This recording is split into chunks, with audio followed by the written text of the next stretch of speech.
يا إميتار بن غفير، إن الله لن يغفر لك أيها الحقير، أما تستحي أن تعدم الأسير، والله يراك أيها الحقير. كفى من الإبادة الجماعية، كفى إزهاق الأرواح، لقد بلغ الألم مداه ولم يعد في القلوب متسع لمزيد من الفقد والحزن.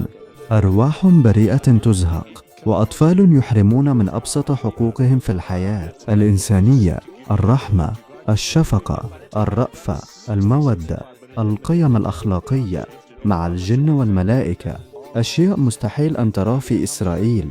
كفى من مشاهد الموت والدمار التي تدمي القلوب وتسقط إنسانيتنا أمام أعين العالم. إن الإنسانية اليوم أمام اختبار حقيقي، فإما أن تنتصر لقيم الرحمة والعدل، أو تستسلم لصمت يبرر المأساة ويطيل أمدها. لا يمكن لأي مبرر أن يجيز قتل الأبرياء، ولا لأي هدف أن يشرعنا هذا الدمار.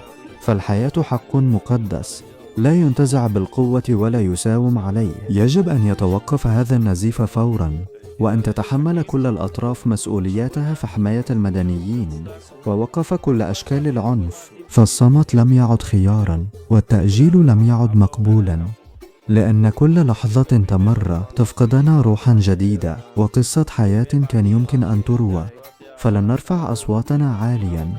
كفى من الإبادة مدمرة وقلوبا مكسورة وأجيال تعيش في الخوف والحرمان. إن قتل الأبرياء لا يمكن تبريره بأي ذريعة، ولا يمكن أن يكون طريقا لتحقيق أي هدف. فكل روح تزهق هي خسارة للإنسانية جمعاء، وكل دمعة تسكب هي وصمة عارة في جبين العالم الصامت.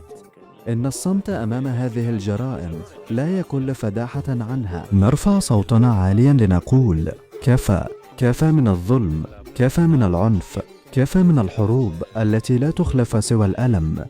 يجب أن تتكاتف الجهود الدولية والإنسانية لوقف هذه المآسي فورا، وأن يحاسب كل من يعتدي على حياة الأبرياء، وأن تصان كرامة الإنسان في كل مكان. السلام ليس خيارا ثانويا،